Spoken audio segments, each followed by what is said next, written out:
buenas tardes. Siendo del Foro de Literatura, lo siento muchísimo estar en casa, pero como ya sabéis, estoy con el COVID y no puedo salir, cosa que lo he sentido en el alma.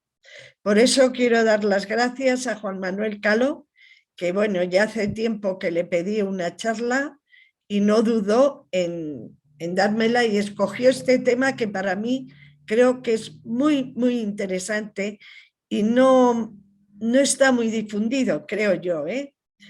Así que nos va a dar una charla como las que él hace, muy buenas, y vamos a tratar de disfrutar de ella. Muchísimas gracias a los que estáis ahí y los que estáis por Zoom. Muchas gracias, Juan Manuel.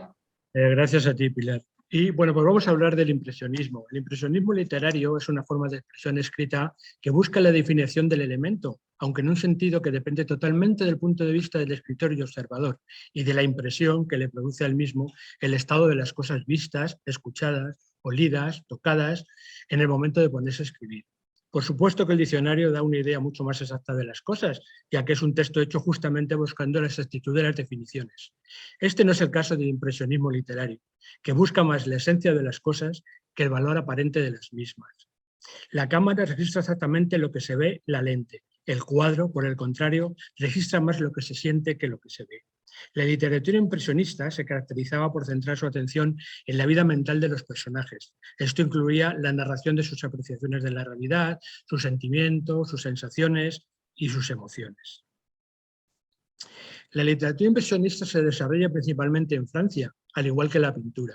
Aquí podemos ver los años en que se desarrollan los autores impresionistas franceses en comparación con los pintores, que en diversos años, según su nacimiento, este movimiento tiene una ventana de aproximadamente un siglo, ¿sí? Desde 1820 hasta 1920 aproximadamente, con estos escritores que son los representantes. Uno de los primeros escritores de este movimiento fueron los hermanos Goncourt, quienes publicaron numerosas novelas de este tipo y fundaron su famoso diario en 1856. Si seguimos la línea de tiempo que ya vimos, le siguió Austin Mirbeau, que es el mejor ejemplo de la novela impresionista de fin de siglo. Y por último, en esta misma línea de tiempo está la obra de Marcel Proust, por su constante tendencia a la evocación y a la captación del mundo de los sentidos. Puede considerarse de todo este mundo impresionista. Podemos dedicar un monográfico a cada uno de estos escritores por sí solos, pero intentaremos sintetizar la vida y obras y dar un repaso a la literatura impresionista en general. Vamos a repasar la obra de estos escritores, comenzando por los hermanos Goncourt. Edmond Goncourt nació el 26 de mayo de 1822 en una familia acomodada del pueblo de Goncourt, cuyas vistas de la época estamos viendo. Precedió a su hermano Jules por 8 años. Este nació ya en París en diciembre de 1830. Andando el tiempo, ambos se convertirían en los cronistas más excepcionales y minuciosos de la vida privada de la capital francesa, que registra la literatura de esta misma lengua. Habían nacido en una familia educada, en un entorno aristocrático decadente. El mayor de los Goncourt es quien empieza a demostrar su interés, cada vez mayor por la letra impresa, desde la época del bachillerato, y esta vocación contagia a su hermano Jules. Si bien su importancia radica principalmente en su trabajo como novelistas y diaristas, sus escritos incluyen piezas periodísticas, crítica teatral, crítica de arte, historia social, biografía y drama. Contribuyen significativamente a la promoción del arte en Francia y del arte japonés. El arte que promocionan en Francia es el del siglo XVIII. Sus padres fueron Pierre Huot de Goncourt y su segunda esposa, de soltera Guérin, siendo estos aristócratas menores. Su padre fue un exoficial de caballería y comandante del escuadrón de la Gran Armée de Napoleón I, y su abuelo, Huot de Goncourt, había sido diputado de la Asamblea Nacional en 1789. En 1864 muere su padre, que deja a su viuda y a sus 2 hijos en una delicada situación financiera. Y en 1848 muere su madre, uniendo sus manos y confiándoselos a la sirvienta Rosalie Mélingré. Ahora sí, esta les deja una cómoda herencia. Los hermanos Goncourt eran un todo indisoluble, así firmaban sus libros y sus artículos. No eran ni gemelos ni mellizos, se llevaban 8 años de diferencia, pero durante los últimos 20 años en la vida de Jules, en la literatura lo hicieron todo juntos. Edmond primero asistió a la pensión Gerbaud, donde tuvo a Alexander Dumas hijo como compañero de clase. Luego fue estudiante del colegio Henry IV durante 2 años, donde se hizo amigo de Poitiers, un bohemio que le inspiró el modelo de Annabel en su novela Manette Salomon. Después ingresó en el Bourbon College, ahora denominado Lycée Condorcet. Posteriormente estudió en la Facultad de Derecho y Jules completó su educación también en el Bourbon College, donde fue un estudiante brillante y compañero de clase de Louis Passy, que junto con su hermana Blanche inspiraron los personajes centrales de René Mauperin. La publicación de esta novela desemboca en la pelea entre los dos amigos. La edad de oro con que Edmond y Jules soñaron no fue la antigua Grecia, sino la del régimen de Francia antes de 1789. Soñaron con el periodo de Luis XV y Luis XVI y con lo que se llamó el antiguo régimen, que es el término que los revolucionarios franceses utilizaban para designar el sistema de gobierno anterior a la Revolución Francesa y que se aplicó también al resto de las monarquías europeas, cuyo régimen era similar, por supuesto la de España. Aunque nacidos en el siglo XIX, la obsesión casi enfermiza de los Goncourt por el pasado, su nostalgia por el antiguo régimen, a veces daba paso a una fascinación mórbida por la sociedad moderna, como si disfrutaran por no disimular sus aspectos más repugnantes y poco halagadores. A los estudios históricos del siglo XVIII le siguieron novelas contemporáneas sobre las clases bajas de la sociedad. Los Goncourt son una pareja fraternal más extravagante de la historia de la literatura. Durante su juventud y debido a la diferencia de edad, cada uno de ellos tuvo una vida más o menos diferente, pero a partir de la muerte de la madre y en los siguientes 22 años no se separaron ni un minuto. Miento, 2 veces se ausentó Jules, aunque menos de 48 horas. En el diario aparece una anotación sobre tan terrible suceso. Hoy, quizá he comprendido lo que es el amor si acaso existe. Quítesele el aspecto carnal, el contacto sexual, y eso es lo que hay entre nosotros. Eso supongo que es el amor, la desintegración por la ausencia. En 1853, recién proclamado el Segundo Imperio, en el 52, como emperador Napoleón III, mientras que Francia interviene en la guerra de Crimea, y mientras el aucrópata Napoleón III encarga a Haussmann, prefecto del Sena, la renovación de París, con la intención de modernizar la capital de Francia, además de hacerle una ciudad más fácil de controlar en caso de revueltas sociales, los Goncourt son procesados por un artículo que quería reflejar el ambiente callejero que ellos veían. Aquí podemos ver algunas imágenes del París real de esta época. Se lo coban de este modo, como dicen ellos, 4 años después, en la misma situación que Émile Zola, que por su carta yo acuso, en el caso de Alfred Dreyfus, que le llevó a un agitado proceso por difamación que le condenó a 1 año de cárcel y a una multa que pagó su amigo y escritor Octave Mirbeau. También se colocaban en la misma situación que Flaubert, que fue llevado a los banquillos de la policía correccional por Madame Bovary. La fuerte crítica social que Flaubert transmitió a través de su personaje le llevó a enfrentarse a un proceso legal. Fue acusado de inmoral junto a su editor, aunque finalmente ambos fueron absueltos. Además, otro de sus amigos, Teófilo Gautier, decía que se arriesgaba a cada frase a ser llevada ante los tribunales y se colocaba en la misma tesitura que Baudelaire, del que un poco después se asegura. Se defiende obstinadamente, con cierta ira, de ser acusado de haber ultrajado las costumbres en su verso. Y en efecto, en agosto de 1857 se le había acusado de defender la moral religiosa por algunos poemas de las Flores del Mal. La publicación de este libro desató una cruda polémica en Francia que forzó la censura de 6 de sus poemas de Charles Baudelaire, llevado a juicio por ofensas a la moral pública y a las buenas costumbres. Ellos nombraban a su método de escritura la creative artiste. Según la Enciclopedia Británica, inventaron un nuevo tipo de novela. Estas son el resultado de una nueva visión del mundo y, entre otras cosas, se puede leer en dicha enciclopedia. Una novela de los Goncourt se compone de un número infinito de detalles, colocados uno al lado de otro, mientras que una novela de Flaubert, por ejemplo, a pesar de todos sus detalles, da sobre todas las cosas una impresión de unidad. La novela de los Goncourt prescinde deliberadamente de la unidad para dar el sentido del paso de la vida, el calor y la forma de sus momentos a medida que pasan. Está escrita en pequeños capítulos, a veces no más de una página, y cada capítulo es una anotación separada de algún evento significativo, alguna emoción, alguna sensación que parece arrojar luz repentina sobre la imagen de un alma. Su pesada, cruel y dolorosa percepción de las cosas se vio agravada por el desastroso estilo de vida de los jóvenes escritores, encerrado en su casa, fumando puros sin descanso y bebiendo. Eran nerviosos, morbosamente sensibles, siempre ansiosos e insatisfechos. como se ve en las repetidas lamentaciones a lo largo de su famoso diario. En la vida cotidiana, la más mínima adversidad era suficiente para irritarlos. Los episodios de represión eran seguidos por momentos de euforia. El síntoma más significativo de su nerviosismo y depresión era un miedo desolador a los ruidos externos que los había torturado desde pequeños. Debido a esto, realizaron una búsqueda constante de la tranquilidad en un entorno favorable para las artes y la literatura, aunque no se resolvió de ninguna manera con la compra de una casa en el tranquilo pueblo de Auteuil, al norte de París, hoy en día unido a la capital. No obstante, esta casa de Auteuil fue la creación más perfecta de Edmond y sobrevive en su meticulosa descripción en su contenido en el libro La Maison d'un Artiste, donde documentó la casa y sus interiores. Esta casa de los hermanos en Auteuil, que compraron en 1868, fue un escaparate de su colección de arte francés y del lejano oriente. Al leer este libro, La Maison d'un Artiste, el actor se siente fácilmente atrapado por una sensación de opresión y un mareo entre tantas descripciones tan elaboradas y meticulosas. La casa en sí era opresiva. Tapices y bordados cubrían todas las paredes. La entrada mostraba jarrones de Sevres. Edmond consideró que los dibujos de su colección se veían mejor sobre fondo rojo, de tal forma que los dibujos se exhibieron contra una tela de algodón rojo con las boiseries pintadas en negro.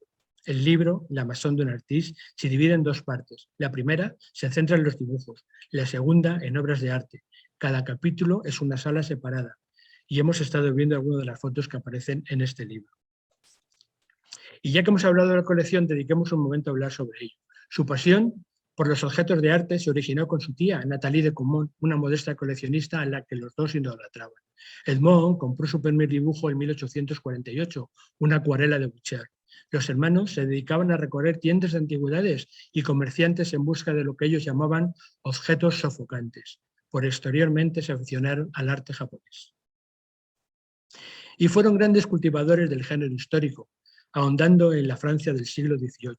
Dentro de este género se distinguieron por su dedicación al análisis social en su conjunto, historia de la sociedad francesa durante la Revolución y bajo el Directorio de 1854, inaugura una serie de 8 libros dedicados al fin del Ancien Régime, que adquirió a sus autores durante 10 años y de los cuales el más conocido, si no el mejor, es sin duda La fin du XVIIe siècle y Retratos íntimos del siglo XVIII.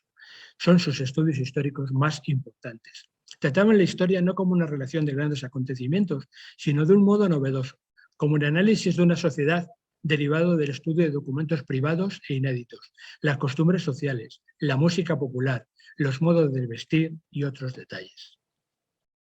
Pero realmente de toda su producción, su diario, iniciado en 1851 y publicado entre el 87 y el 96, constituyen un documento de primera mano para el conocimiento de estos artistas. Las dificultades a las que tuvo que enfrentarse el diario de los dos hermanos, cuya publicación suscitaba enconadas protestas por parte incluso de sus amigos que se habían injustamente tratado en sus páginas. La versión íntegra se publicaría hasta el 56. Se reprochaba a los Goncourt la maledicencia, el querer que su nombre pasara a toda costa a la posteridad y sobre todo a recoger en su diario el contenido de las llamadas cenas Magny, cuando 2 veces al mes los dos hermanos se veían en la Rue Mazet con los escritores más conocidos de su tiempo, plagadas de anécdotas y juicios, frutos del relajamiento que genera saberse entre amigos. Aquellas no eran conversaciones pensadas para salir de las 4 paredes del restaurante Magny, pero los dos hermanos, en particular a partir de 1863, empezaron a recoger sistemáticamente lo que aquellos hombres y mujeres decían. La gloria literaria, en efecto, para los hermanos solteros era una obsesión, la obsesión de una cierta inmortalidad, de no desaparecer del todo con la muerte. Hicieron todo lo posible para alcanzarla. Pero hay otra forma de pensar en su diario, y es admirar su preocupación por la verdad, aunque la más de las veces sea una verdad cruda, desagradable e incluso hiriente. El primer éxito en la ficción fue Charles de Milly, una novela que describe el mundo literario sin escrúpulos de París y las intrigas que finalmente vuelven loco al héroe. La cuidadosa documentación de un caso patológico, destinado a dar una impresión de extremo realismo, marca todas las novelas de los Goncourt. En 1861 siguió la novela Hermana Philomène, un estudio algo morboso de la vida hospitalaria construido en torno a la carrera de una monja. Y en 1864, René Montparin, un retrato vigoroso de una familia burguesa que termina de nuevo un tanto melodramáticamente, con la muerte del hijo en duelo y de la hija por una enfermedad cardíaca provocada por el remordimiento. Los hermanos buscaban la decadencia, tanto la miseria moral como la física, entre la gente corriente, mientras pensaban que sus propias vidas estaban reservadas para ocupaciones e inclinaciones mucho más nobles. La novela que a menudo se considera la obra maestra de los Goncourt es Germinio las Artois. Aquí la trama se basa muy de cerca en la vida del propio ama de llaves, del que ya hablamos cuando murió la madre, que los hermanos habían muerto en 1862. Considerada por ellos como una sirvienta ideal, de hecho había estado llevando una doble vida durante años, robándolos y complaciéndose con la bebida y relaciones sexuales promiscuas que le habían traído 2 hijos al mundo y finalmente le había causado la muerte prematura. La novela sigue los hechos muy de cerca y proporciona una imagen convincente y horrorosa de la degradación. Este libro fue adaptado a una obra de teatro en el que Gabrielle Jeanne, que fue una de las actrices más célebres de su tiempo junto con Sarah Bernhardt, representó el papel principal. En 1867 los Goncourt publicaron Manet Salomón, a menudo considerada la mejor novela que trata sobre la vida del artista en Francia. Su tema principal, que refleja una cierta misoginia aparente en ambos hermanos, es el efecto destructivo de una mujer sobre el genio creativo de un artista. La última novela de los Goncourt que escribieron juntos fue Madame Gervaise, la historia de una conversión religiosa nuevamente tratada patológicamente como una forma de locura y descrita con realismo documental. Obsesos del siglo XVIII francés, Edmond y Jules frecuentaban casi a diario los libreros del Sena a la caza de libros, dibujos, postales o cualquier cosa memorable que proviniese de la centuria de las luces. Para ambos, el siglo XVIII era el gran siglo. Conocidos también como grandes coleccionistas, su apartamento de la 43 Rue Saint-Georges era una especie de museo privado. No pocos de estos objetos de colección fueron adquiridos a precios irrisorios, incluso gratuitamente. Ross, criada diurna y prostituta en las noches, García, meretriz a tiempo completo que vivía en el mismo edificio que ellos, y Anne de Lyons, cortesana de culto, amante de Jules y de un joven Luis Napoleón, mujer que inspiró la Nana de Sola, se encargaba de facilitarles algunas piezas. De su relación con Anne, Jules contrajo la sífilis, que lo llevó a la muerte temprana en 1870. Tras la muerte de su hermano Jules, apenas un mes después, empiezan a sucederse acontecimientos como la guerra franco-prusiana, la caída del Segundo Imperio, del sitio de París, la coronación del Kaiser Guillermo I en la Galería de los Espejos del Palacio de Versalles, la definitiva derrota francesa frente a la alianza alemana, la Comuna parisina y la guerra civil. Víctor Hugo lo denominaría el año terrible. Edmond retorna entonces el diario y se dedica a recorrer París con una ubicuidad del reportero moderno, para dejar una fiel constancia de lo que ve y oye. Habló con todo el mundo, asistió a reuniones políticas, entró en hospitales, atravesó fortificaciones, visitó barricadas, presenció combates y luego volvió cada noche a su habitación para forjar alguna de las más bellas páginas que se hayan escrito sobre estos momentos cruciales de la historia. Recordemos que la Comuna de París fue un movimiento insurreccional que del 18 de marzo al 28 de mayo de 1871 gobernó brevemente la ciudad de París, instaurando el primer gobierno de la clase obrera del mundo, cuyo espíritu era el socialismo autogestionario.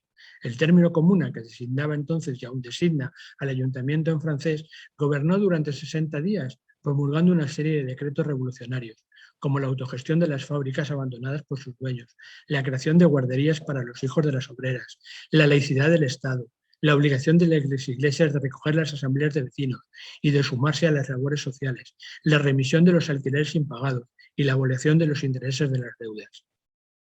Muchas de estas medidas respondían a la necesidad de paliar la pobreza generalizada que había causado la guerra. Sometida casi de inmediato al asedio del gobierno provisional, la Comuna fue reprimida con extrema dureza. Su inestimable testimonio directo convierte esta página, ya exclusivamente de la autoría de Edmond, aunque se publiquen habitualmente con la firma de los dos hermanos, en una apasionante novela de no ficción y en el mejor testimonio de un momento crucial de la historia de Francia y del mundo contemporáneo. Hemos podido ver imágenes de las calles de París durante la Comuna, terminando con el Museo de los Federados. que es el lugar donde 147 comuneros fueron fusilados al final de la llamada Semana Sangrienta, cuando las tropas del presidente Adolf Thiers asesinaron a miles de ciudadanos acusados de haber apoyado la revolución. Después de la muerte de Jules, Edmond, profundamente afectado tanto por esta como por la guerra franco-prusiana, dejó de escribir durante un tiempo, pero luego retomó la novela ya planeada por los hermanos. La niña Lisa, que apareció en 1877. Esta es la historia de degradación, esta vez de una niña pobre que se prostituye, comete un asesinato y es condenada a muerte, pero solo se le perdona la muerte en el hospital de la prisión. A esta obra fue aclamada como una obra maestra, el catálogo de horrores modernos que se ven desde la pobreza, la enfermedad y la prostitución. Siguieron otras obras como La Faustine, el estudio psicológico de una actriz de éxito. Entre las obras de este periodo posterior a la muerte de Jules se encuentra una de las más destacadas del autor, titulada Los hermanos Zengano, publicada en el 79. Los hermanos Zengano es un canto a la amistad fraternal en la que no es difícil entrever a los Goncourt detrás de la figura de los protagonistas, Juan y Nelo, dos hermanos que trabajan como acróbatas en un circo. La novela narra el crecimiento personal y profesional de los dos hermanos como participantes desde la infancia en el espectáculo de su padre y tras la muerte de este como saltibanquis a sueldo en distintas compañías de Londres y de París. Edmond de Goncourt muere en julio de 1896 a los 74 años. Días después de la muerte se leía su testamento, donde daba instrucciones sobre qué hacer con sus manuscritos y en particular con su diario. En el testamento dice: después de mi muerte se encontrará en mi pequeño armario de marquetería, situado en mi gabinete de trabajo, una serie de cuadernos que llevan por título Diario de la vida literaria, empezado por mi hermano y por mí en 1851. Edmond quería que aquellos cuadernos fueran recogidos inmediatamente, sellados y depositados en la notaría Duplan, hasta pasado 20 años después de los cuales debían de enviarse al Departamento de Manuscritos de la Biblioteca Nacional, donde podían ser consultados y publicados. Edmond donaba a sí mismo a la proyectada Academia de los Goncourt lo más valioso de su colección de arte y los aguafuertes de Jules, al objeto de poder financiar en el futuro la publicación de sus obras, como la larga se ocurrió.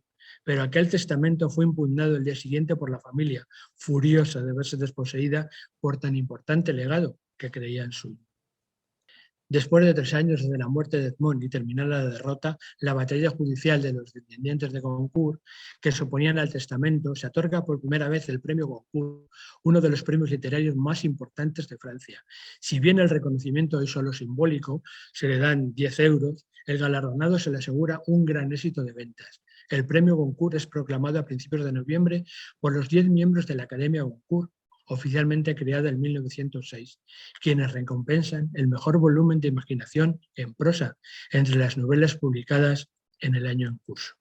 Y pasemos a hablar de otro de los escritores impresionistas, que es Octave Mirbeau, que fue un novelista, crítico de arte, escritor de viajes, panfletario, periodista y dramaturgo francés que alcanzó la celebridad en Europa y un gran éxito de público en su época, sin dejar de apelar a la vanguardia literaria y artística con novelas altamente transgresoras que exploraban la violencia, el abuso y el desapego psicológico. Su obra ha sido traducida a 30 idiomas. Nieto de notarios normandos, Octave Mirbeau es hijo de Ladislas François Mirbeau y de Eugénie Justine Duscot, hija de un notario. No se tiene muy documentado el árbol genealógico de Octave Mirbeau, tampoco tuvo hijos de su matrimonio con Alice Rignol. Después de la escuela primaria con los hermanos de la educación cristiana de Remelin, el joven Octave Mirbeau hizo estudios en el colegio de los jesuitas San François Xavier de Vannes, de la que fue expulsado en 1863 en condiciones más que sospechosas, que evocó en 1890 en su gran novela Sébastien Roch. En 1872 fue a París e hizo su debut periodístico en el diario Appel du Peuple, dirigido por un cliente y vecino de su padre, el exdiputado Henri-Joseph Duguet de la Franchonnerie, quien le ofreció la oportunidad de huir del destino notarial, donde se sería encerrado como en un ataúd. De la Franchonnerie fue un crítico literario y miembro temprano de la Academia Goncourt. Atraído por los tipos extraños y anormales, Octave Mirbeau lo lleva a escenas con un naturalismo brutal, que no perdona ningún detalle, incluso los más crueles, con tal de captar el ambiente y la verdad de los personajes por deformados que estén. Mirbeau escribió 10 novelas incluyendo 3 para la escritora suiza Dora Melegri. Hizo su propio debut literario con el libro Calvario. Es una novela en gran parte autobiográfica, en la que Mirbeau romantiza su devastador romance con una mujer de dudosa moral, Judith Butler, que en la obra aparece como Juliette Root. La novela está narrada en primera persona por el personaje principal, el antihéroe Jean Mantier, que tiene una ambición literaria y el potencial de convertirse en un buen escritor, pero es incapaz de superar sus obsesiones sexuales. Victimizado por una mujer y reducido a un estado de impotencia humillada, trata de transformar su sufrimiento en un impulso de creación. Su pasión redentora se basa en la pasión de Cristo. En las páginas finales, la imagen de Cristo es reemplazada por los cadáveres de los hombres caídos en la batalla del amor. El Abate Julio es otro de los importantes libros escritos por Mirbeau. Se trata de la evocación de un sacerdote católico, histérico y que aparece un poquito loco, Jules Derbel, el Abate Julio. Está en constante lucha contra la Iglesia Católica y una sociedad asfixiante y opresiva, que se siente desgarrado entre las necesidades de la carne y sus postulaciones hacia el cielo. El desenlace, en forma de farsa póstuma experimental del abad, está integrado por la lectura del testamento, por el que otorga todos sus bienes al primer cura de la diócesis que juergue la sotana. La siguiente, el auto de fe del misticismo, de un misterioso baúl lleno de libros e imágenes pornográficas, verdadera reserva de fantasmas y testimonio de sus frustraciones sexuales, símbolo de un inconsciente no rechazado. Al final de este auto de fe, el niño narrador, Alberto de Bell, sobrino de Julio, le parece oír entre unas risas lejanas o ahogadas que surgían por debajo de la tierra. Estas risas con las que cierra la narración aparecen como un grito de triunfo póstumo de su tío, más fuerte que la muerte y que el mundo absurdo y la sociedad alineante que lo habían aplastado. Otro personaje fascinante de esta obra es el padre Pánfilo, que ha vagado durante decenios por Europa mendigando y ha llegado a reunir cantidades enormes de dinero, enseguida dilapidadas en unos trabajos incoherentes y siempre recomenzados, la reconstrucción de una abadía en ruinas. Y otras de sus obras, de las que ya hemos hablado anteriormente o hemos comentado, fue Sebastián Roch. Fue publicada en 1890, sin éxito. El tema tabú de los crímenes eclesiásticos y de la violación de adolescentes por sacerdotes era demasiado escandaloso, de modo que en la prensa francesa hubo una verdadera conspiración de silencio. El relato está situado en el Colegio de San Francisco Javier de Vannes, donde el novelista pasó 4 años de infierno y donde fue expulsado a los 15 años en una situación, como ya se ha dicho, más que sospechosa. Niño robusto y sano, en cuyo cuerpo retozan con plenitud las fuerzas libres de la naturaleza, el joven Sebastián Roch llega al colegio a los 11 años. Cuando se va, 4 años después, expulsado vergonzosamente, todo está muerto en él. Mirbeau narra con emoción este asesinato de un alma del niño por un jesuita violador, el diabólico padre de Kerr, y analiza las consecuencias mortíferas de la violación sobre el joven, que tenía potencialidades artísticas definitivamente destruidas. Durante la guerra de 1870, Sebastián dice: "Yo no mato", y muere en condiciones absurdas. El ejército acaba el trabajo de destrucción empezado por la Iglesia Católica. Como se puede observar, ciertas cosas siguen siendo actuales, aunque hayan pasado 132 años. Mirbeau forjó amistad con algunos artistas, en particular con el escultor Auguste Rodin, que de hecho Mirbeau realizó la primera descripción que hizo sobre el grupo histórico La Puerta del Infierno, y esta apareció en la revista La France. Aquí podemos ver en un relieve la parte central en yeso de 1895 de Octave Mirbeau, realizado por Auguste Rodin, ahora en el Museo Sumaya, que es un museo privado de la Ciudad de México. Lo había conocido gracias a La Edad de Bronce, otro de sus obras, y Las Puertas del Infierno. Mirbeau visitó el estudio de Rodin y promovió el trabajo de Rodin. El escultor mostró varias veces su gratitud hasta el escritor, quien desempeñó un importante papel como promotor de su obra. Aunque Rodin no logró ver la fundición de la obra, después de su muerte se realizaron 8 fundiciones en bronce, lo que se llamó originales múltiples, a partir del modelo en yeso. Estas versiones se encuentran en museos de Francia, Estados Unidos, Suiza, Japón, Corea del Sur y México. Publicó también en la edición de folletín una extraordinaria novela llamada Dans le ciel, en el cielo, en el que pone en escena a un pintor. Publicado por primera vez en entregas en el Eco de París, inspirada en el arte de los impresionistas, utilizando a Claude Monet y principalmente a Van Gogh como modelos para sus personajes centrales, Dans le ciel promete la creciente convicción del autor de que el único arte que valía la pena comunicaba su lucha por la incomunicable y que la obra terminada no podía expresar más que la frustración de sus objetivos. Lucien es uno de los personajes de ficción centrales de la novela. Es el amigo del narrador incrustado Georges, a quien le ha legado su casa situada en un fantástico pico de montaña, que se eleva vertiginosamente hacia el cielo. Lucien está inspirado en Vincent van Gogh, cuyas pinturas, los iris y los girasoles, el propio Mirbeau había comprado y cuya obra maestra, La noche estrellada, en el libro se le atribuye al personaje de Lucien. Poco después del caso Dreyfus, que acentuó su pesimismo, publicó 3 novelas juzgadas escandalosas por los bien pensantes y que tuvieron gran éxito de ventas en el mundo: El jardín de los suplicios, El diario de una camarera y 21 días de un neurasténico. En ellas pone en jaque el género novelístico, practicando la técnica del collage, transgrediendo los códigos de la verosimilitud, de la credibilidad novelesca. Podemos ver los grabados de estos libros realizados por dibujantes famosos de la época. 2 de sus últimas novelas, la E628-E8, incluyendo La muerte de Balzac y Dingo, dio rienda suelta a los elementos de fantasía clínica y haciendo pasar a su gato y a su propio perro como héroes. Estas últimas historias de Mirbeau muestran una ruptura completa con las conveniencias de la ficción realista, lo que también significa una ruptura con la realidad. La E628-E8 es el enigmático título, es simplemente la matrícula del coche CGV, creado por Fernando Charron, que el novelista recorrió el norte de Francia, Bélgica, Holanda y Alemania en el año 1905. Pero no se trata principalmente de un diario de viaje turístico, cuyo héroe es el propio automóvil de Mirbeau, más veces es un viaje hacia el interior de sí mismo. El narrador no tiene en cuenta ni la coherencia ni la lógica narrativa. El relato es una juxtaposición de anécdotas de digresiones, por ejemplo en La muerte de Balzac, y de impresiones que provocan los lugares visitados en los encuentros reales o inventados. La publicación de su E628-8 levantó una gran polémica a causa del escándalo. El escándalo de los belgas, debido a los capítulos caricaturescos y consagrados a Bruselas, ciudad, según él, perfectamente inútil y completamente paródica. Escándalo de los xenofobistas franceses, que se rebelaron contra la visión de la Alemania, según él, país limpio, dinámico y próspero, al contrario que la Francia sucia, misionista y refractaria a las innovaciones. Y el escándalo de la muerte de Balzac, que obligó a Mirbeau a retirar en extremis los capítulos del litigio.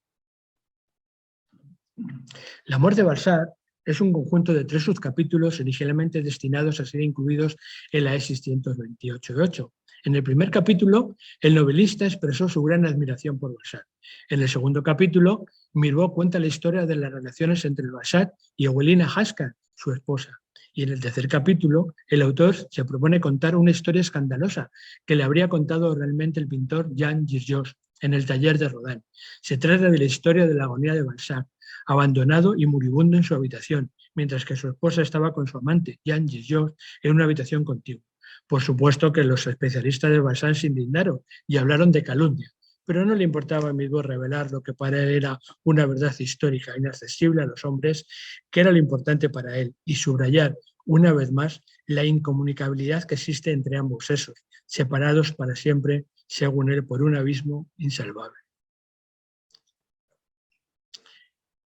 Dingo es otra de las novelas de Mirbeau, publicada en 1913.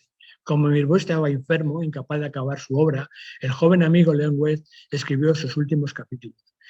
Todavía Dingo no ha sido traducida al castellano. El perro del novelista Dingo es el verdadero héroe de la novela, donde se libera la fantasía mirbeauiana.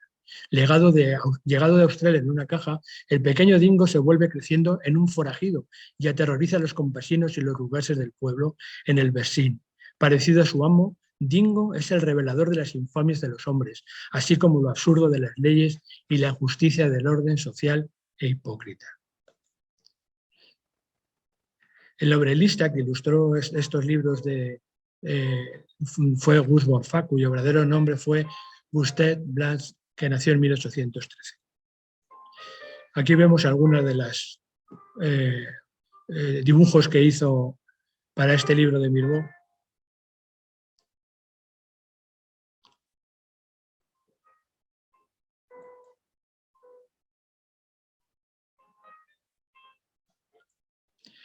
Y también hizo sus pinitos en teatro. Mirbeau alcanzó un primer éxito con una tragedia proletaria, Los malos pastores, en 1897. Y en 1903 escribe la comedia Los negocios son los negocios, en la que aparece el personaje de Isidoro Lechat, arquetipo del moderno hombre de negocios, producto de un mundo nuevo, ancestro de los especuladores de hoy, que de todo hace dinero y expende sus tentáculos por el mundo. En 1908, al término de una larga batalla judicial y mediática, hace representar en la Comédie Française Le Foyer, El Hogar, una obra destinada al escándalo en la que trasgrede otro tabú, la explotación económica y sexual de adolescentes en hogares de supuesta caridad. Mirbeau nunca cayó en el olvido. Ha sido publicado de continuo en más de 30 lenguas. Sin embargo, a menudo se le ha leído mal. Su inmensa producción ha sido injustamente reducida por ser políticamente incorrecto. Ha atravesado un largo periodo de incomprensión por parte de los autores de manuales y de historias de la literatura. Felizmente, desde hace unos 20 años, gracias a la Société Octave Mirbeau, se le viene releyendo bajo una luz nueva que permite apreciar el importante papel que ha desempeñado en la escena política, literaria y artística de la época.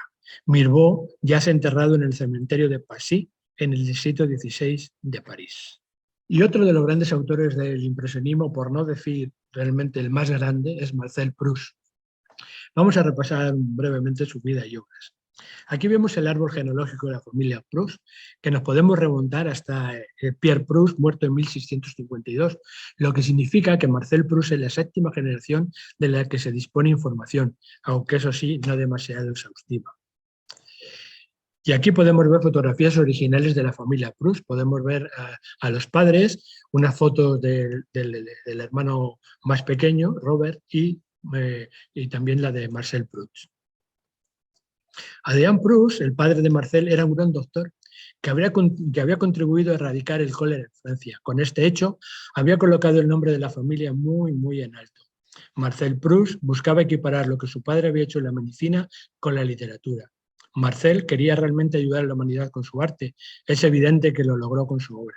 La carrera profesional de su padre habría de desarrollarse entre el Hospital Hôtel-Dieu, el más antiguo de París, que fue fundado por el obispo Landerico en 1651, la Facultad de Medicina de la Sorbona y la Administración Pública, que le confió varios comisionados en previsión de la peste y el cólera. Fue un médico condecorado personalmente por la emperatriz Eugenia de Montijo con la Legión de Honor. Procedía de una familia devota y católica, fe que él no compartía. Gabriel García Márquez, en su novela El amor en los tiempos del cólera, cita a Adrien Proust como el mejor epidemiólogo de su tiempo. Por otra parte, Jeanne Weil, su madre, era una joven sensible, excepcionalmente inteligente y bien educada, que tenía un profundo aprecio por la música y la literatura. Su educación había sido principalmente clásica. Como las niñas no podían asistir a los liceos que funcionaban como escuelas preparatorias para la educación superior, Jeanne estudiaba en casa y probablemente también con tutores privados. Además de latín y griego, aprendió a leer y a hablar inglés y algo de alemán.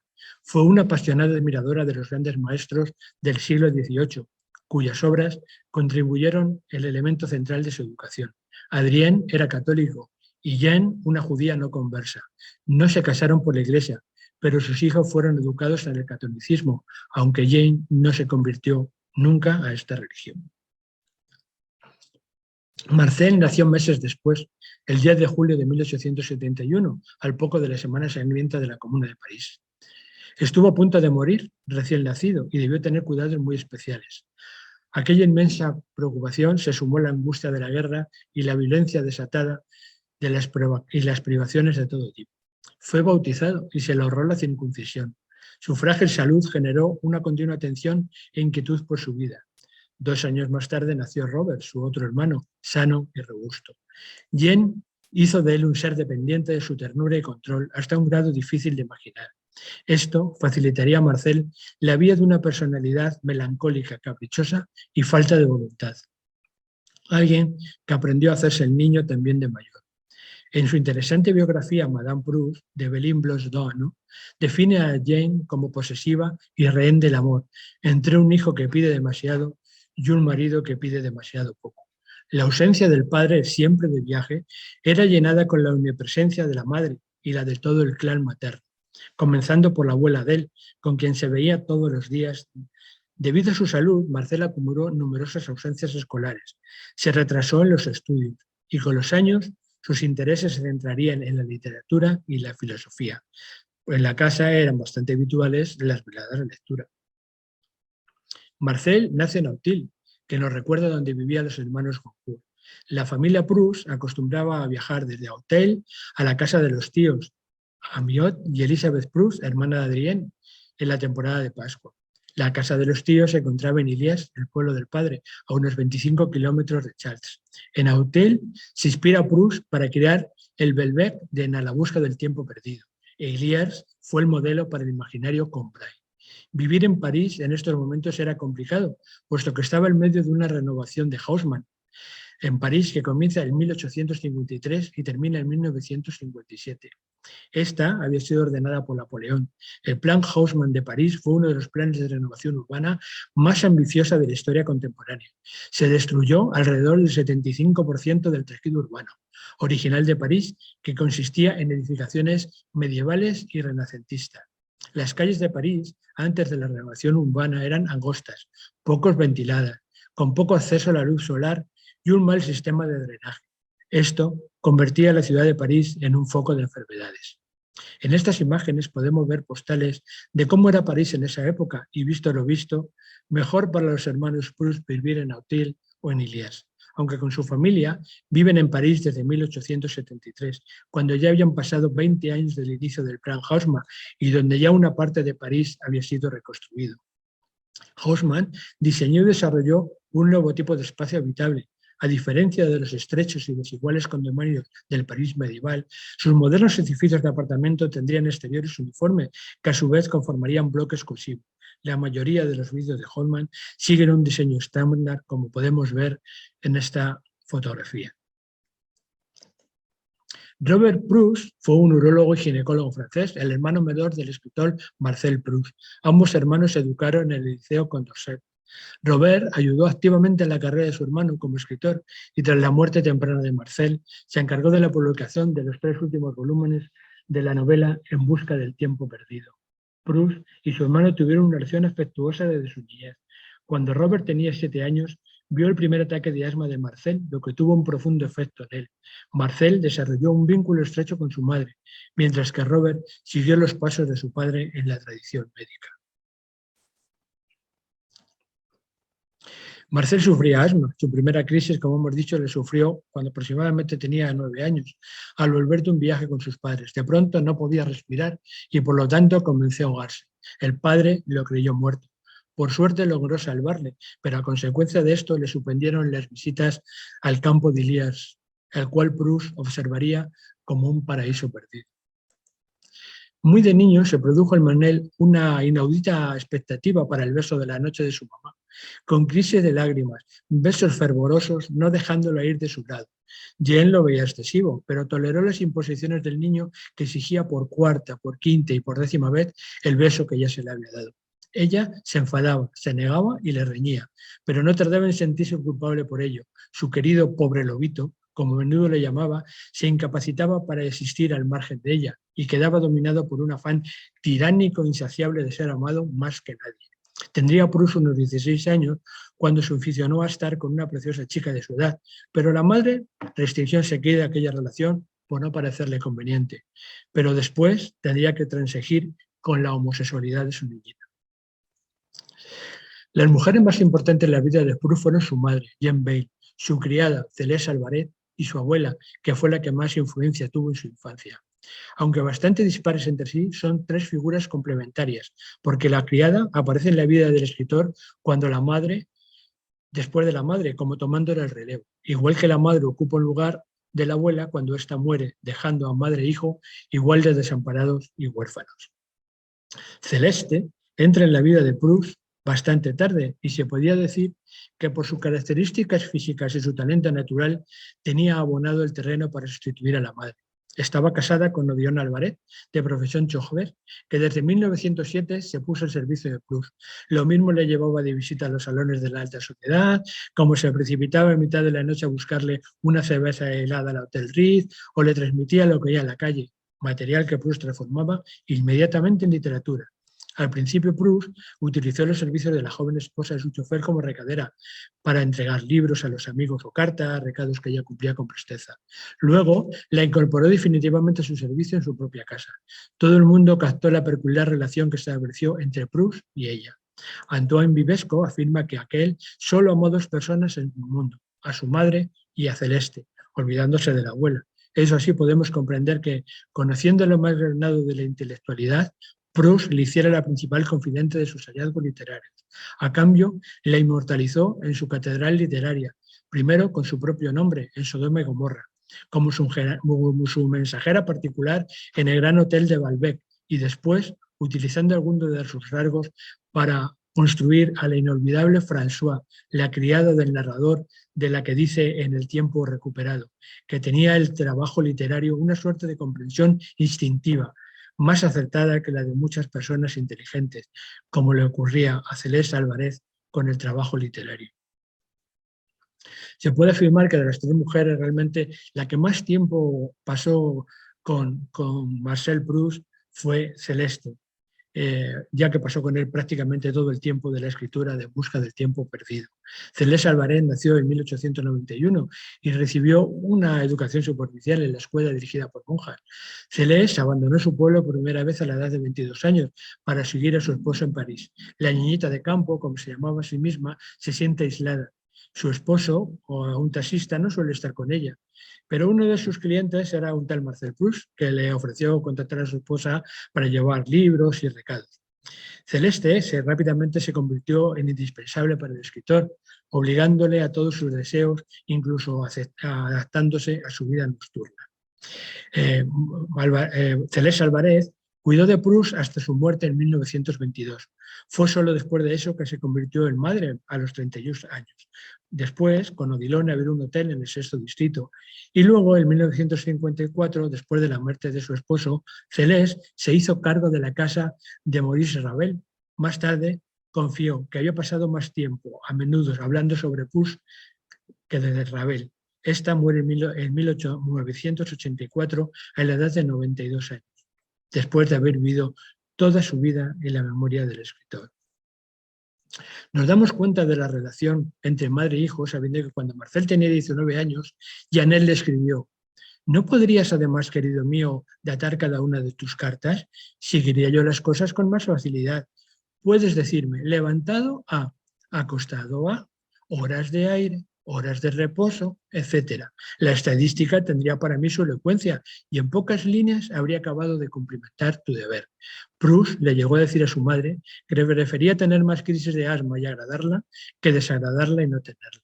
Jean murió en 1905, con 56 años, y Marcel le escribió entonces: desde ahora, mi vida ha perdido su único objetivo, su única dulzura, su único amor, su único consuelo. A partir de ese momento, Proust se volcó el cuerpo y alma en su obra literaria durante los 16 años que le quedaban de vida. Marcel Proust estudió en 1862 también en el Liceo Condorcet y pronto formó parte del cuadro de honor del colegio. Estudió filosofía y consolidó su amistad con Jacques Bisset, hijo de Bisset. También fue amigo de Fernando Gret y de Daniel Halevy, un primo de Jacques Bisset, con quien escribió revistas literarias de la escuela. En la imagen le podemos ver con sus compañeros, señalado con un círculo rojo. También el Liceo Condorcet, como hemos visto, es un punto de reunión con los hermanos Goncourt, puesto que todos estudiaron en este centro.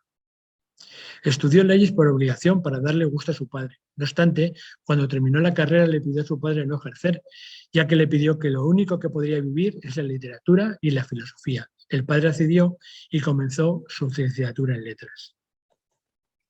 El primer amor infantil de Marcel fue María Bernewski, hija de un diplomático polaco. Con ella jugaba cada jueves por la tarde en los jardines de los Campos Elíseos, junto con Antoine y Lucie Fauré, hijas del futuro presidente de la República, Félix Fauré. Jugaba también con Leo Brunwit, filósofo francés, Paul Benasset, senador de la Tercera República, y Maurice Herbet, diplomático francés.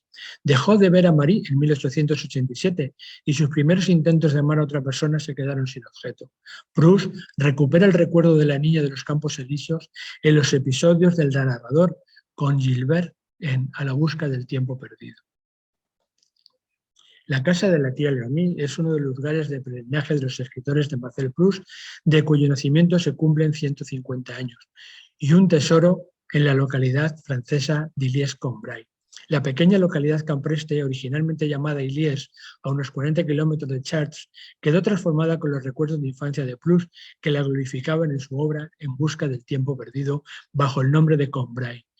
Tan importante era Combray en el universo proustiano que la Sociedad Amigos del Escritor, aún vigente, logró que en 1971 fuera renombrada esta ciudad como Illies-Combray, en honor de la ficción de Proust. Las historias sobre la necesidad de silencio de los escritores son muy antiguas. Kafka, por ejemplo, soñaba con un sótano en el que escribir a la luz de una vela, sin saber si era de día o de noche. Flaubert se refugió en el campo, sin más compañía que la de su madre y un sirviente, para poder corregir y corregir sin molesta. La lista podría seguir. En esa lista, Proust ocupa un lugar muy especial, ya que hablamos de un escritor que fue capaz de pagar parte del sueldo de los trabajadores de un comercio vecino para que estos no le molestaran a primera hora de la mañana y comenzar su jornada laboral más tarde. En las cartas a su vecina ahonda en una relación, la del escritor con Madame Williams, sensible mujer de un no tan sensible dentista, que había abierto consulta encima de las habitaciones del escritor, lo que, como puede imaginarse, no dejaba de suponer un tormento para éste. Hablemos de sus amores. El primero del que se tiene registro fue cuando tenía 24 años. Este se llama Lucien Daudet y era hijo del escritor Alphonse Daudet. Este resulta muy escandaloso tomando en cuenta que durante esos mismos años Oscar Wilde había sido encarcelado por sus preferencias sexuales. La relación no duró mucho tiempo y años más tarde comenzó un noviazgo más formal con el aristócrata Rob de Montesquieu. Esta relación le ayudó a involucrarse con la aristocracia más elevada de la época. Años más tarde, esta experiencia sería la inspiración de la primera parte de su novela. Pero el gran amor de su vida fue Reynaldo Hahn, músico francés de origen venezolano, esencial en la vida de Proust. La relación con Hans evolucionó de la pasión y de un dramático sentido de los celos a una sólida amistad que duró hasta la muerte del escritor. La intimidad y la complicidad entre ellos llegó lejos, más allá de los juegos verbales y apodos con sobrenombres que se encuentran frecuentemente en los poemas. Juntos vivieron momentos cumbres de su tiempo, como las temporadas de los ballets rusos de París, y su posición les permitió alternar con figuras como Picasso, Stravinsky, Nijinsky y otros personajes. En general, la obra de Proust posee un estilo literario muy característico e inconfundible, influido por el impresionismo y con un marcado carácter simbolista. Domina un tiempo de descripción atomizada y narrativamente recurre a un tiempo lento y moroso, de párrafo profundo y complejo. Su manera de abordar cualquier cuestión es siempre indirecta, en espiral, huyendo del realismo artístico y los excesos naturalistas. Marcel Proust mostrará su transfiguración de la realidad por medio de distintas formas de subjetivismo, como por ejemplo la forma imaginativa de tratar el tiempo y sus observaciones y descripciones impresionistas. Pero todas estas técnicas quedan resguardadas a la sombra de la principal característica de la obra de Proust, el fluir cambiante de la conciencia. Proust hace uso del monólogo indirecto, que conduce al lector a través de una estructura episódica que también es una modificación de la clásica estructura tradicional, por dos razones: por el uso del flashback y por su especial contenido temático. El contenido de la novela no es lineal, porque no narra sucesos como en la escuela tradicional, sino el efecto que producen en la sensibilidad, en el pensamiento, en la imaginación y la memoria. La obra de Proust presenta también diálogos simultáneos que suceden en un mismo espacio, tiempo-espacio. Los cambios de narración, de lugar, de tiempo, de perspectiva y de narrador, hechos a partir de recuerdos, ofrecen una impresión especial. La novela proustiana posee un tiempo psicológico muy especial, manipulado por el narrador. En 1896, a los 25 años, publicó su primer libro, Los placeres y los días, recopilación miscelánea de poemas en prosa, relatos de estilo decadente, para el cual Proust consiguió que Madeleine L'Ambert lo ilustrara y que Anatole France lo prologara. El libro pasó, sin embargo, desapercibido, y si la crítica se pronunció a su respecto fue para juzgarlo con severidad, como fue el caso de Jean Lorrain. John Ruskin prohibió que se tradujera su obra mientras él viviera. Fue descubierto por Proust a través de la lectura de artículos y obras. La muerte de Ruskin en 1900 fue aprovechada por Proust para iniciar la traducción de su obra. Para este fin, emprendió varios peregrinajes al norte de Francia, a Amiens y sobre todo a Venecia. También en esta época que aparecen sus primeros artículos sobre Ruskin, publicados en la Gazette de Les Beaux-Arts. Pero por supuesto que la gran obra maestra de Marcel Proust es En busca del tiempo perdido. Describe la progresión vertical de un ser que encuentra la felicidad en su memoria afectiva, capaz de reunir el pasado y el presente en una misma sensación reencontrada. Esta obra fue interrumpida durante la Primera Guerra Mundial para terminar durante los últimos años de su vida. Es un personaje frágil y sensible. Marcel Proust consagró su vida a la elevación de la obra que habla de él.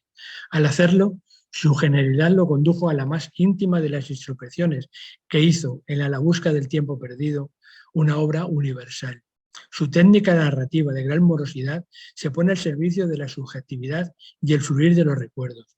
La obra la componen 7 volúmenes: Por el camino de Swann, A la sombra de las muchachas en flor, El mundo de los guarmantes y Sodoma y Gomorra, y los publicados póstumamente, La prisionera, La fugitiva y El tiempo recobrado. El argumento de En busca del tiempo perdido presenta a un Marcel que es el protagonista y narrador de la novela, como un joven amante de las artes y de la literatura que tiene el sueño de llegar a ser un afamado escritor. Es un hombre soñador que siempre espera mucho más de las personas. Es un enamorado y celoso, joven de mucha sensibilidad que pertenece a una familia rica y burguesa de la sociedad parisina de comienzos del siglo XX. Pero por la vida mundana de la época se va desviando de lo que desea y se pasa en las fiestas de la aristocracia parisina y de los lugares de moda. Poco a poco va conduciendo el mundo, el amor y la homosexualidad por las diversas efemérides de la época y por la guerra, que se va apartando de este mundo y tomará conciencia de lo que es la vanidad de estar en esa tentación del mundo y comenzará a cambiar su actitud para ser un escritor y recuperar el tiempo que se le había perdido. No es una novela que tenga un orden cronológico, sino más ver por la importancia que estos tuvieron en la vida del escritor.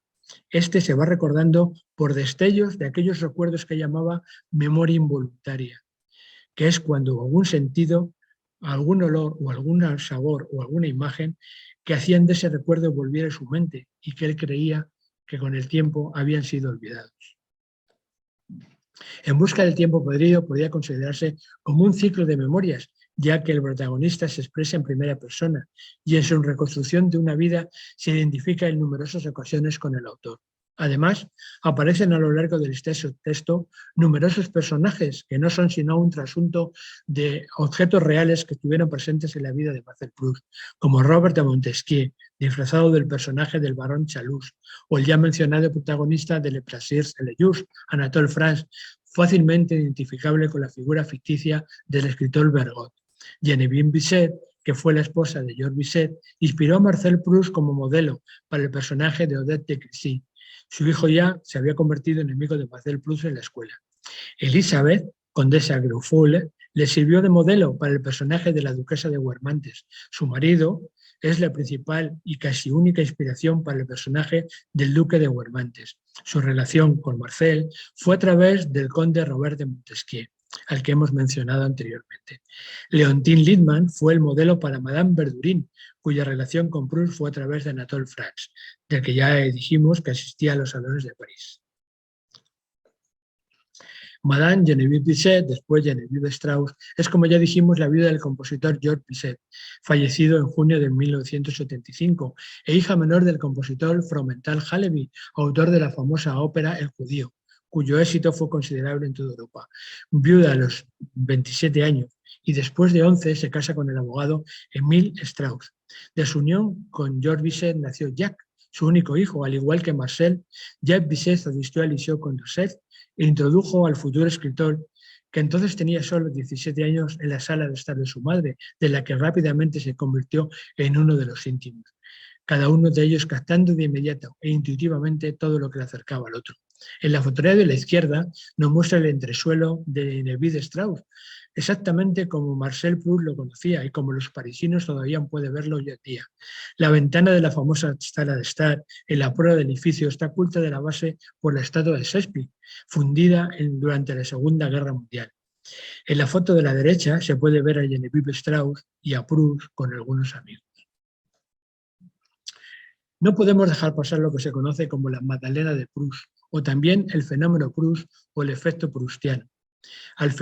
Este es el fenómeno humánico memorístico en el cual una percepción, especialmente el olor, evoca un recuerdo o reminiscencia.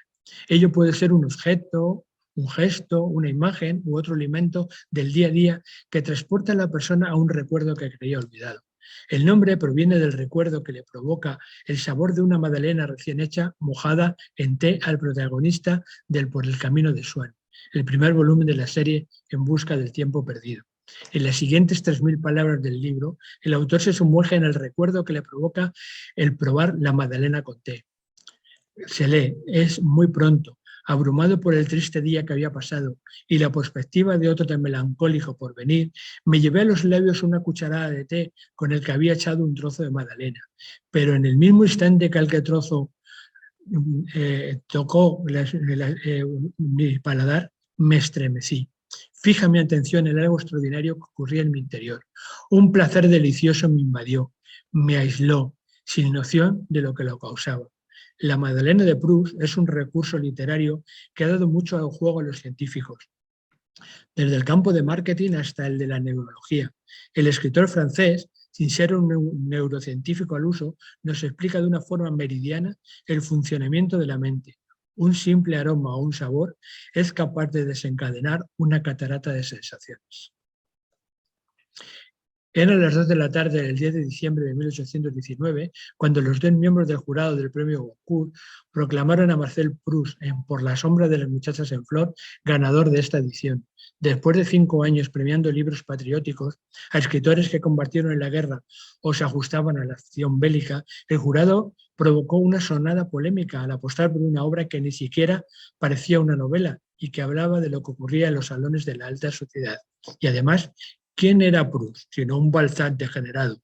Como protestó Léon Nannic, uno de los miembros de la Academia Goncourt. No era con 48 años demasiado mayor para hacerse con el premio destinado a la juventud, a la originalidad del talento, a los experimentos nuevos y audaces del pensamiento y de la forma. No era demasiado rico para esos 5.000 francos que en ese momento se daban. ¿Quién iba a leer un tocho de 443 páginas con caracteres tan pequeños y apretados y sin puntos y aparte? Proust acostumbraba a dormir durante el día y escribir luego a la noche. Estaba en la cama cuando se falló el premio. Fue su criada Celeste quien lo despertó ya entrada la tarde. Señor, tengo una gran noticia que seguramente le complacerá. Ha recibido el premio Goncourt.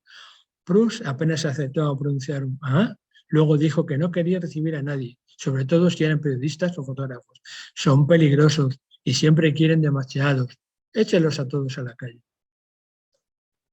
Con solo 51 años, reventado por el asma, sus horarios extravagantes y por sus dietas imposibles, con días y días sobreviviendo solo a golpes de leche caliente, fruta en compota, velonar en exceso para buscar el sueño y ya el alba, y cafeína en jarras para espabilarse cuando se despierta a la caída de la tarde, sabe que llega al final.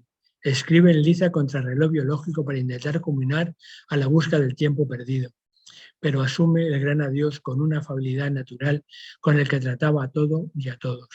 La muerte es una inquilina impaciente que ya viene a entablar una relación conmigo. Marcel es un ser extraño, también un genio.